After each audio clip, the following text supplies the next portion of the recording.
Hi students, today 12th Maths chapter 2 example 2.11 பார்க்கலாம். Which one of the points I, minus 2 plus I and 3 is farthest from the origin? First diagram மாதிரி வரைஞ்சிக்கலாம்.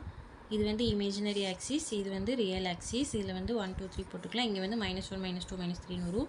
இதேமாதிரி இங்கே வந்து imaginary axisல வந்து மேலே 1, 2, 3 போகும். கீழே வந்து minus 1, minus 2, minus 3 இப்படி வரும். ஓகேவா? இப்போ ஃபர்ஸ்ட் ஒன்று என்ன கொடுத்துருக்குறாங்க? ஐயா.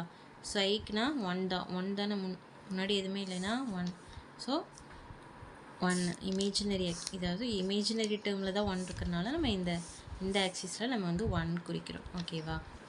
நெக்ஸ்ட் வந்து -2 + I இருக்கா? ஸோ -2 வந்து ரியல் ஆக்சிஸில் குறிக்கணும்.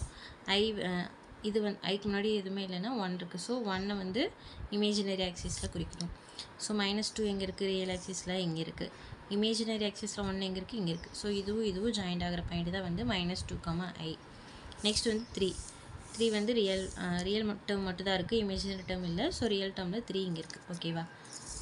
இது போட்டுக்கலாம். அதுக்கப்புறம் வந்து the distance between origin to z equal I, -2 + I, 3. இதுதான் வந்து நம்ம இப்போ கண்டுபிடிக்க போகிறோம். ஃபஸ்ட் ஒனுக்கு வந்து மாடுலஸ் கண்டுபிடிச்சிக்கலாம். ஃபஸ்ட் ஒன்று என்னது? I. ஸோ ஐக்கு மாடுலஸ் கண்டுபிடிக்கும் போது ஐக்கு முன்னாடி ஒன்றும் இல்லைங்கிறனால 1² மட்டும் வரும். ஸோ 1² பண்ணால் 1 தான். செகண்ட் ஒனுக்கு மாடுலஸ் கண்டுபிடிக்கலாம். -2 + I. அதுக்கு வந்து மாடுலஸ் கண்டுபிடிச்சிக்கலாம்.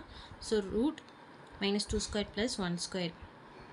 2² பண்ணால் 4, 1² பண்ணால் 1. ஸோ 4 + 1 5, √5. செகண்ட் ஒனுக்கு வந்து √5 வருது. தேர்ட் ஒன்று என்னது? 3. So modulus of 3. Modulus of 3னா என்ன? √3². 3² போது 2, 3 × 3 வருமா? ஸோ இந்த 3க்கு பதிலாக ரூட்லேருந்து ஒரு 3 வந்து நம்ம வெளியே எடுத்துடலாம். ஸோ வெறும் 3 மட்டும் ஆன்சர் வரும். ஸோ இதை வந்து இப்படி எழுதிக்கலாம். 1 < √5 < 3. இப்போ இதில் வந்து எந்த பாயிண்டில் ஹையஸ்ட்டாக வருதுன்னா 3 தான் ஹையஸ்ட்டில் இருக்குது. The farthest point from the origin is 3. ஓகேவா? அவ்வளோதான். தேங்க்யூ.